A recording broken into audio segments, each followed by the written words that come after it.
Hello class. आज की class में हम एक न्यू चैप्टर स्टार्ट करने जा रहे हैं। इस चैप्टर का नाम है काइनेटिक थ्योरी ऑफ गैसेस, जिसमें हम गैस मॉलिक्यूल के मोशन पे जनरली ध्यान देंगे कि उनकी कलेक्टिवली वेलोसिटी क्या होगी, आइडियल गैस इक्वेशन क्या होगी, इक्विपार्टीशन ऑफ एनर्जी क्या होगी, बोल्ट्जमैन कांस्टेंट एंड बाकी सब चीज़ों के बारे में इस चैप्टर में हम पढ़ेंगे। इस चैप्टर को स्टार्ट करते हैं, काइनेटिक थ्योरी ऑफ गैसेस। और इस चैप्टर को स्टार्ट करने से पहले, बिकॉज इस चैप्टर में बहुत सारे अजम्पशंस किए जाएंगे, हम सबसे पहले समझते हैं molecular nature of matter. Start करते हैं इस टॉपिक को with the molecular nature of matter. तो किसी मॉलिक्यूल के नेचर को कैसे हम समझे, उसके लिए भी बहुत सारे हाइपोथेसिस दिए गए थे। तो सबसे पहला जो हाइपोथेसिस था वो था एटॉमिक हाइपोथेसिस, कि मैटर कंसिस्ट करता है एटम से।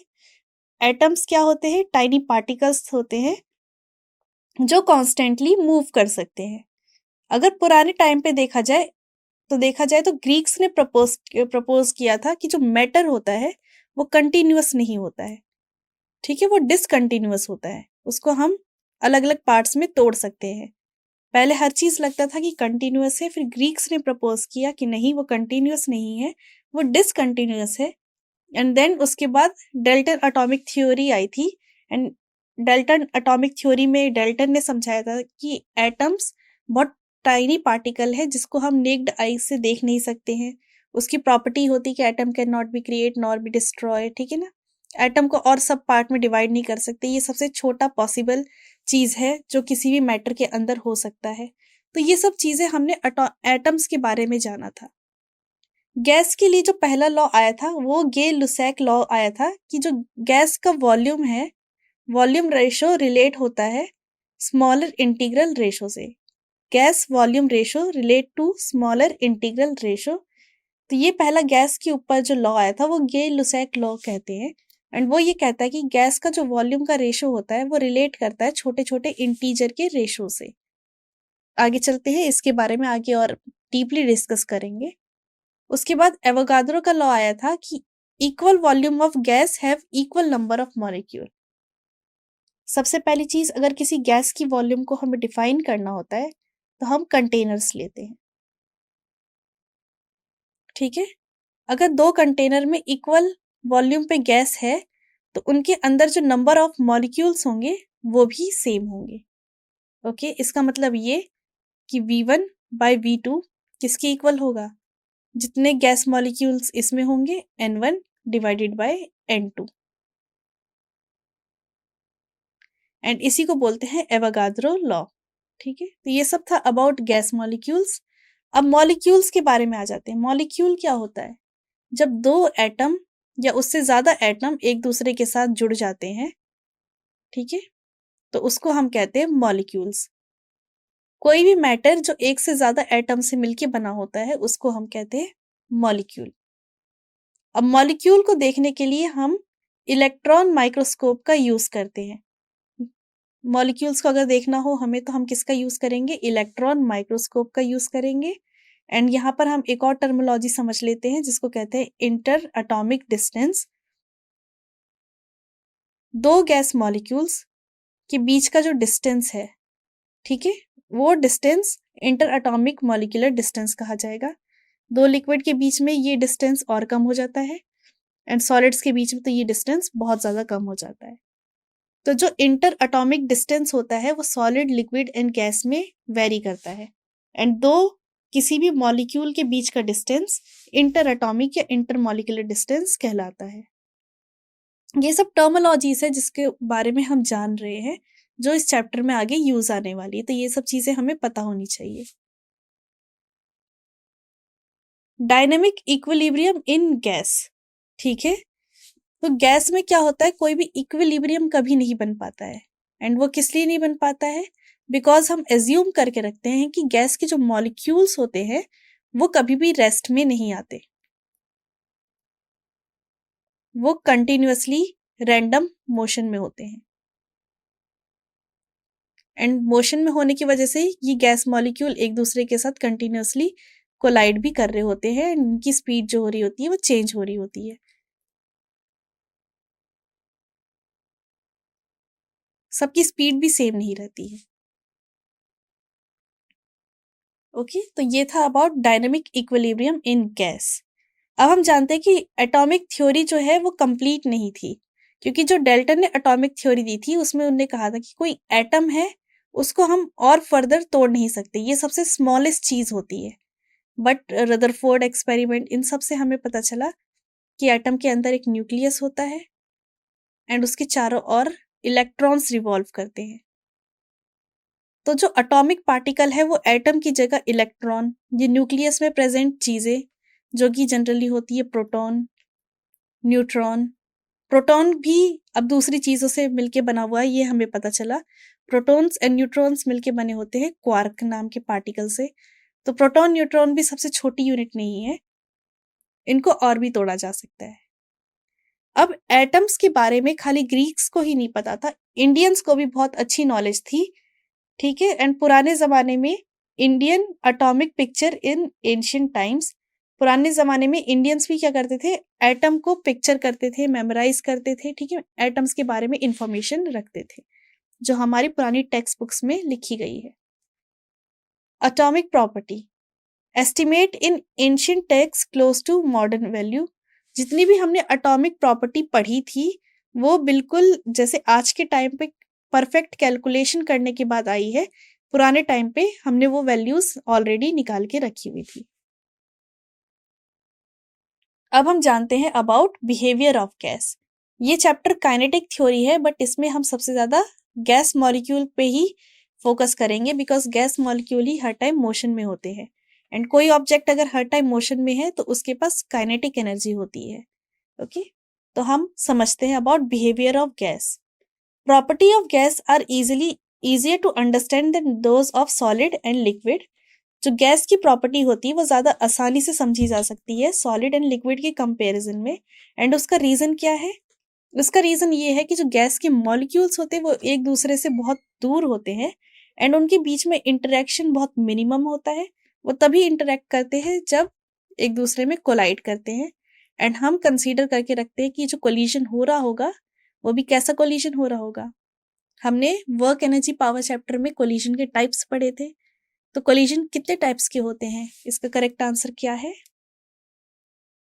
एंड करेक्ट आंसर है कोलिजन दो टाइप के होते हैं, elastic collision and inelastic collision. Elastic and inelastic दोनों कोलिजन में मोमेंटम कंजर्व्ड रहता था, बट हम कहते थे कि इलास्टिक कोलिजन में काइनेटिक एनर्जी भी कंजर्व रहती है। तो जो गैस के मॉलिक्यूल्स है हम एज्यूम करके रखते हैं कि उनके बीच में जो कोलिजन हो रहा होगा वो इलास्टिक कोलिजन हो रहा होगा।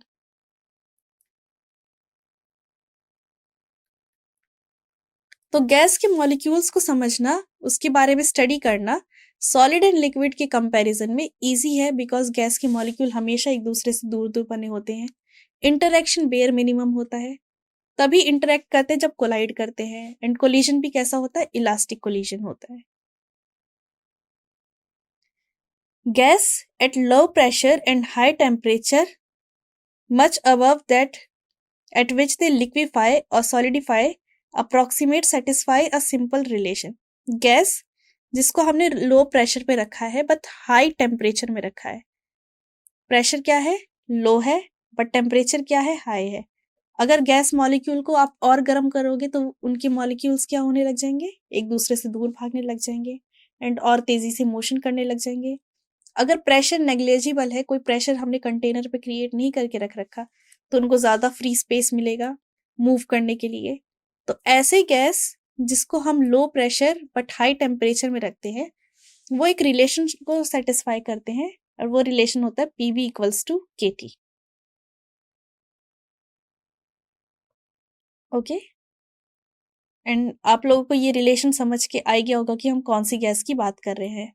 हम नॉर्मल गैस को कैसी गैस बनाने की कोशिश कर रहे हैं, हम बनाने की कोशिश कर रहे हैं ideal gas equation, because ideal gas क्या था, PV इक्वल्स टू nRT। यहाँ पर K की जगह nRT कैसे आएगा एंड K क्या है, K यहाँ पर बोल्ट्जमैन कांस्टेंट है and N into K R के इक्वल होता है, यूनिवर्सल गैस लॉ के इक्वल होता है, गैस कांस्टेंट के इक्वल होता है, ये हमने पढ़ा था।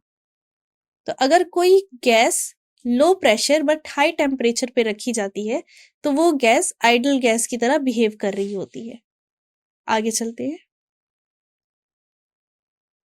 यहाँ पर जो T हमने रखा था, ठीक है, T टेम्परेचर, वो उसको हमने केल्विन में मेजर किया है। कैपिटल K कोई भी कांस्टेंट है एंड हम जानते हैं कि PV इक्वल्स टू nRT होता है या फिर RT होता है। तो ये जो K होगा उसकी वैल्यू N इंटू KB होगी, जहाँ पर KB बोल्ट्जमैन कांस्टेंट होता है, N नंबर ऑफ मॉलिक्यूल्स या नंबर ऑफ एटम होते हैं। तो यहाँ पर वही कहा गया कि जो कांस्टेंट K है वो डायरेक्टली प्रोपोर्शनल होता है N के एंड बोल्ट्जमैन कांस्टेंट के। आगे चलते हैं। तो यहाँ पर आ गया कि वो जो कांस्टेंट स्मॉल k था उसको KB से डिनोट करते हैं एंड उसको बोल्ट्जमैन कांस्टेंट कहते हैं। ओके,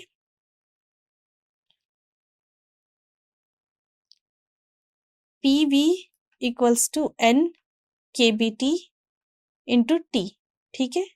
ये हमारे पास आइडियल गैस इक्वेशन की वैल्यू आ जाती है, ये हमारे पास फॉर्मूला आ जाता है, ठीक है। अब कुछ केमिस्ट्री हम यहाँ पर करते हैं। हम जानते हैं कि 22.4 लीटर्स में 6.022 इंटू 10⁻23 मॉलिक्यूल्स प्रेजेंट होते हैं। इतने लीटर में इतने नंबर ऑफ मॉलिक्यूल प्रेजेंट होते हैं एंड इस नंबर को बोलते हैं एवोगाद्रो नंबर, जिसे Na से भी रिप्रेजेंट किया जाता है। Okay, the mass of 22.4 litre of any gas is equal to the molecular weight in gram at standard temperature pressure. Standard temperature is 273 Kelvin and 273 Kelvin means 25 degree Celsius and pressure हमने क्या लिया है, 1 atmospheric pressure लिया है। और इसी amount को कि 22.4 लीटर में जितने नंबर ऑफ मॉलिक्यूल्स प्रेजेंट होते हैं, इस अमाउंट को ही बोलते हैं 1 mole. Avogadro has guessed the equality of number in equal to volume of a gas at fixed temperature and pressure from chemical reaction. Avogadro scientist ने इस बारे में डिस्कवरी करी थी एंड उनने किस चीज की डिस्कवरी करी थी, इस चीज को कैसे फाइंड आउट किया था, उनने गैस को fixed volume and fixed temperature pressure पे रख दिया और उनने कैलकुलेट किया कि 22.4 लीटर में कितने नंबर ऑफ मॉलिक्यूल्स होने चाहिए। अभी हम आगे पढ़ेंगे काइनेटिक थ्योरी के कौन कौन से एजम्पशन है वो इस चीज को वेरीफाई करती है। तो जो आइडियल या परफेक्ट गैस इक्वेशन है that is PV equals to nRT या μRT, जहां पर म्यू नंबर ऑफ मोल्स होते हैं एंड R की वैल्यू होती है Na इंटू KB, जहां पर Na क्या था, Avogadro number, very good, and KB क्या है, बोल्ट्जमैन कांस्टेंट है, करेक्ट। एंड R को हम यूनिवर्सल गैस कांस्टेंट भी कहते हैं। एंड यहाँ पर जो हम ये टेम्परेचर मेजर करने वाले हैं that is absolute temperature, Kelvin's में मेजर किया जाएगा। तो ये था about ideal gas equation. R की जो वैल्यू आती है जूल पर मोल पर केल्विन पे 8.314 होती है। R की वैल्यू केजीज में थोड़ी सी चेंज हो जाती है, मोल में थोड़ी सी चेंज हो जाती है। तो जो भी आप क्वेश्चन सॉल्व कर रहे होगे उसमें एक बार R की यूनिट्स जरूर देख लेना एंड उसी टर्म्स में आप अपना मास को रखना ताकि आंसर करेक्ट आए। यहाँ पर मोल पे हमें ज्यादा अच्छे से ध्यान देना है।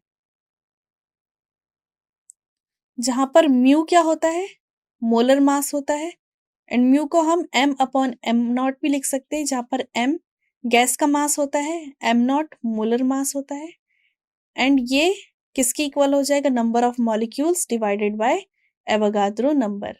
म्यू की वैल्यू ऐसे भी निकाली जाती है, mass divided by molar mass या फिर number of molecules divided by Avogadro number. इन सब चीजों से म्यू को भी कैलकुलेट किया जाता है। अब अगर हम यूज करें आइडियल गैस इक्वेशन को, सो PV इक्वल्स टू KB/NT या फिर PV इक्वल्स टू μRT। मास हमने 1 ले लिया है एंड म्यू को हम क्या लिख सकते हैं, N/Na। R को हम क्या लिख सकते हैं, Na इंटू KB/T। Na से Na cancel PV equals to N KBT, या फिर कभी कभी ये कैपिटल N को स्मॉल n भी लिख दिया जाता है, एंड स्मॉल n को बोला जाता है number density. Capital N divided by V is small n, and कोई भी चीज अगर वॉल्यूम से डिवाइड हो जाए तो वो चीज उसकी डेंसिटी हो जाती है।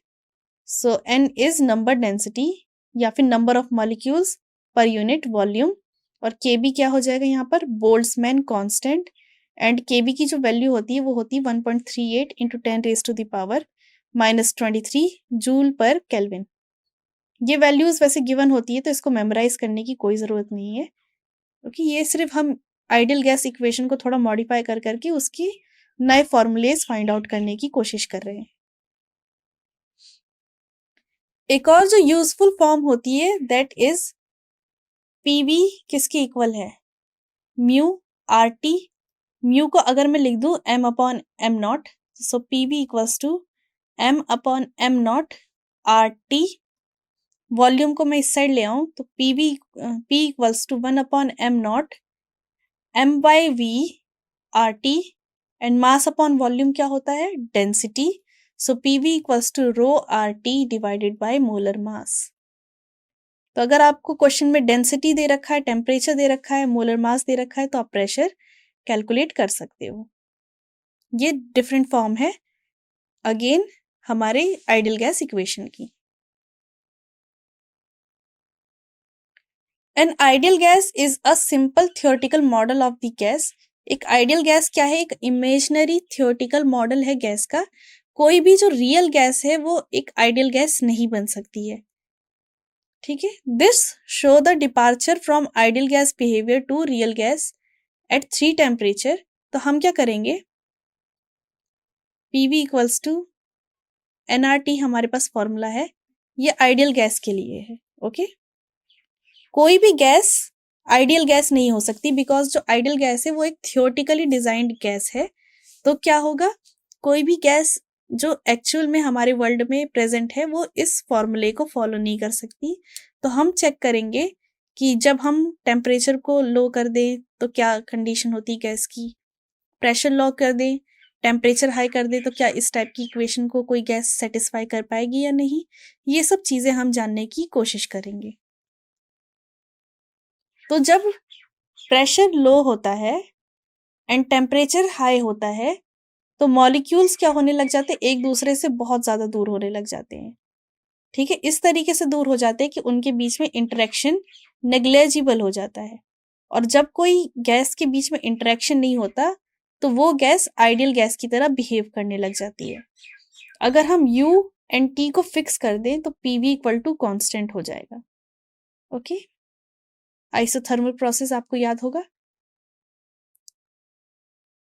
सो अगर हम टेम्परेचर को कांस्टेंट कर दे, pressure of a given mass, जो प्रेशर है वो इनवर्सली प्रोपोर्शनल हो जाएगा वॉल्यूम के। तो बिहेवियर ऑफ गैस में हमें ये पता चलता है कि अगर किसी नॉर्मल गैस को हम कम प्रेशर बट हाई टेम्परेचर पे रखें तो कोई भी नॉर्मल गैस आइडियल गैस की तरह बिहेव करने लग जाएगी।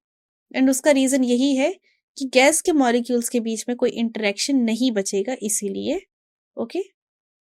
अगर हम किसी गैस का मोलर मास एंड टेम्परेचर को कांस्टेंट कर दे तो PV कांस्टेंट के इक्वल हो जाएगा। इसका मतलब ये प्रेशर वॉल्यूम के साथ चेंज हो रहा होगा, volume decrease pressure increase, pressure increase volume decrease. So ये जो फॉर्मूला था P is inversely proportional to volume, ये बॉयल्स लॉ का फेमस इक्वेशन है, और ये प्रेशर एंड वॉल्यूम के बीच में कंपैरिजन बताता है किसी आइडियल कर्व के लिए, थियोरेटिकल केस के लिए, थियोरेटिकल कर्व के लिए, ओके। कि अगर कोई गैस आइडियल होगी तो वो इस कर्व को फॉलो करेगी, प्रेशर एंड वॉल्यूम के बीच में इनवर्सली प्रोपोर्शनल वाला जो कर्व है उसको फॉलो करेगी, इस कर्व को फॉलो करनी चाहिए। तो जो भी गैस इस कर्व को फॉलो कर रही होगी हम कहते जाएंगे कि वो क्या है, आइडियल होती जा रही है। अगर हम प्रेशर को फिक्स कर देते हैं, नेक्स्ट केसेस अगर हम प्रेशर को फिक्स कर देते हैं, so PV equals to nRT। Pressure fixed है या कांस्टेंट है, एनआर कांस्टेंट है, तो हम जानते हैं कि वॉल्यूम डायरेक्टली प्रोपोर्शनल हो जाता है टेम्परेचर के। एंड इसी को ही बोलते हैं चार्ल्स लॉ। ओके, क्या बोलते हैं? Charles law. ये क्या है? Boyle's law. And volume is directly proportional to temperature is Charles law. Okay, आगे चलते हैं। फाइनली अगर हम कंसीडर कर रहे हैं मिक्सिंग दो नॉन इंटरेक्टिंग गैसेस को, मान लो हम हीलियम के साथ N2 मिक्स कर रहे हैं, ये दोनों गैस एक दूसरे के साथ कभी इंटरेक्ट नहीं कर रही है, एंड हम इन दोनों को मिक्स कर रहे हैं। पहली गैस का के पास μ1 मोल्स हैं एंड सेकंड गैस के पास μ2 मोल्स हैं।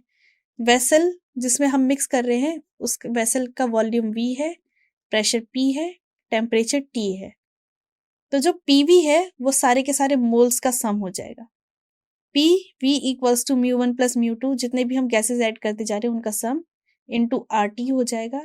अगर RT की मल्टीप्लाई सबसे कर दे एंड वॉल्यूम के साथ डिवाइड कर दे तो प्रेशर किसके इक्वल आ जाएगा? μ1 RT by V plus μ2 RT by V and so on.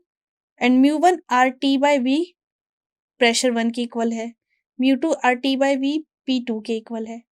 तो इससे हमने जाना कि जो प्रेशर होता है वो सारी इंडिविजुअल गैसेस के प्रेशर के सम के बराबर होता है, टोटल प्रेशर। ओके, ये फॉर्मूला याद रखना है हमें। इसको डाल्टन पार्शियल प्रेशर का फॉर्मूला भी कहा जाता है। तो P1 equals to μ1 RT pressure है गैस 1 का। Okay, P2 equals to μ2 RT by V pressure है गैस 2 का। तो ये जो हमने फॉर्मूला लिखा था P equals to P1 plus P2 plus so on, मतलब कि किसी बॉक्स में जितनी भी टाइप की नॉन इंटरेक्टिंग गैसेस भरी है तो टोटल प्रेशर उन सब के प्रेशर के सम के बराबर हो जाएगा। इसी फॉर्मूले को बोलते हैं Dalton law for partial pressure, Dalton's law of partial pressure. Okay, so आज की क्लास में हमने क्या पढ़ा कि मॉलिक्यूलर नेचर कैसा होता है मैटर का एंड बिहेवियर ऑफ गैसेस क्या होते हैं काइनेटिक थ्योरी चैप्टर में। नेक्स्ट क्लास में हम बिहेवियर ऑफ गैसेस को ही कंटिन्यू करेंगे एंड एक आइडियल गैस के लिए कौन कौन से काइनेटिक थ्योरी ने अजम्पशन किए हैं उन अजम्पशन को स्टडी करने की कोशिश करेंगे। सो आई होप आपको आज की क्लास क्लियर होगी। अब हम नेक्स्ट क्लास में मिलते हैं। Thank you.